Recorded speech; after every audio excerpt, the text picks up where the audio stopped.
ఆఫీస్లో చేసే 1 minute exercises orthopaedic problems నుంచి రక్షిస్తానికి. మోడర్న్ జనరేషన్లో చూసుకుంటే అందరూ ఆఫీస్కి వెళ్తారు, 8 hours కూర్చుంటారు, మళ్ళీ బ్యాక్ వస్తున్నారు. అంటే ఈ జాయింట్స్ని మూవ్ చేయకపోతాం, నడువుని కదపకపోతాం, కూర్చుని ప్లేస్ నుంచి కదలకపోతాం వాళ్ళు ఏంటంటే ఈ జాయింట్స్ అన్ని కూడా స్టిఫ్ అవుతాయి, అలాగే కొంచెం వీక్ అయిపోతూ ఉంటాయి. దీనివల్ల ఆర్థోపెడిక్ ప్రాబ్లమ్స్ అన్ని ఫ్యూచర్లో వచ్చే అవకాశాలు చాలా ఎక్కువగా ఉంటాయి. మన నెక్ నుంచి స్టార్ట్ చేసుకుంటే నెక్ని కొంచెం సైడ్ వేస్ ఫ్రంట్కి బ్యాక్కి స్ట్రెచ్ చేసుకుంటాం.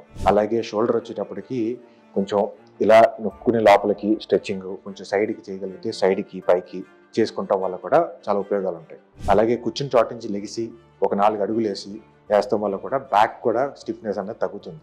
చేతుల్ని ఇలా స్ట్రెచ్ చేసుకుంటాం వల్ల కూడా ఈ కీబోర్డ్ అన్నది ఎక్కువగా వాడటం వల్ల కూడా వచ్చే స్ట్రెస్ నుంచి కాపాడుకునే అవకాశం ఉంటుంది. ఇలాంటి 1 minute ఎక్సర్సైజ్ రోజుకి ఒక 3-4 times మీ 8 hour షెడ్యూల్లో చేయగలిగితే ఆర్థోపెడిక్ ప్రాబ్లమ్స్ రాకుండా ఉంటాయి.